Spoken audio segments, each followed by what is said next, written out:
Sifilis adalah infeksi menular seksual yang disebabkan oleh bakteri Spiroset treponema pallidum subspesies pallidum.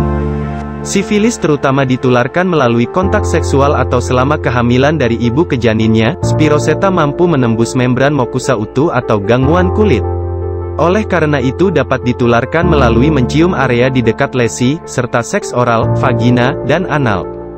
Gejala penyakit sifilis 1. Fase primer. Dalam tahapan ini, gejala yang akan timbulkan adalah luka pada alat kelamin dan di sekitar mulut.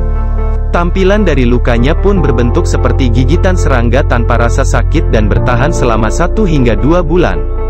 Dalam tahapan ini pun, penularan akan sangat mudah terjadi akibat hubungan intim.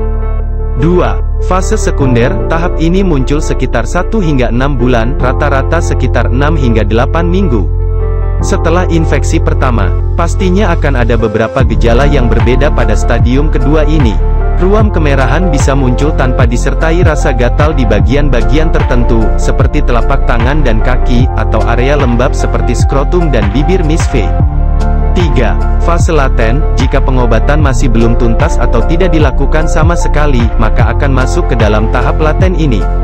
Ini adalah tahapan setelah seseorang terinfeksi dan ruam pada tahap sekunder hilang. Pengidap tidak akan merasakan gejala apapun dalam beberapa waktu. Tahap laten bisa saja gejala bertahan hingga 1 tahun atau bahkan 5-20 tahun. 4. Fase tersier. Jika tidak diobati, tahap akhir ini mungkin akan muncul dalam waktu dini, yaitu 1 tahun. Selain itu, tahap ini juga bisa muncul kapan saja seumur hidup. Tahapan ini merupakan tahapan yang paling menular. Daun sirih. Sirih merupakan tanaman asli Indonesia yang dapat tumbuh di dataran rendah maupun dataran tinggi, dengan ciri-ciri batang berwarna coklat, merambat dan beruas tempat keluarnya akar. Daunnya yang tunggal berbentuk jantung, berujung runcing, tumbuh berselang-seling, bertangkai, dan mengeluarkan bau yang sedap bila diremas. Minyak atsiri dari daun sirih mengandung minyak terbang, betipenol, sesquiterpen, pati, diatase, gula dan zat samak dan kafikol yang memiliki daya mematikan kuman, antioksidasi dan fungisida, anti jamur. Cara pembuatan: siapkan air sekitar 5 gelas, lalu masukkan daun sirih 30 lembar, dan masukkan gula seperempat gula aren, 1 sendok makan garam dapur. Cara pemakaian: minum air rebusan sebanyak 3 kali sehari. Dan apabila Anda tidak ingin repot membuat ramuannya, kami mempunyai solusinya, yaitu melakukan pengobatan dengan obat herbal Gangjie dan Gosia. Gangjie Gosia de Nature. Komposisi Gangjie dan Gosia de Nature. Gangjie, Orthosiphon stamineus folium 1250 mg, kumis kucing, Imperate cylindrica rhizoma 625 mg, alang-alang Andrographis paniculata folium 625 mg, daun sambiloto.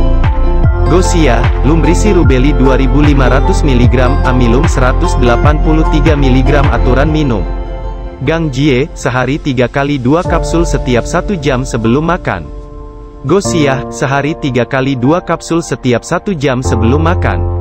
Manfaat obat Gangjie Gosia de Nature. Gangjie Gosia de Nature bermanfaat menyembuhkan berbagai penyakit kelamin pria dan wanita seperti sifilis, raja singa, gonore, kencing nanah, klamidia, keputihan abnormal, berbau, infeksi saluran kemih, kencing sakit panas, anyang-anyangan, kencing keluar darah, flek di celana dalam, luka, sariawan pada kemaluan, benjolan, bengkak pada kemaluan, dan berbagai keluhan penyakit kelamin lainnya. Untuk konsultasi dan pemesanan hubungi 0878 1276 4996 dan 0882 2125 7311.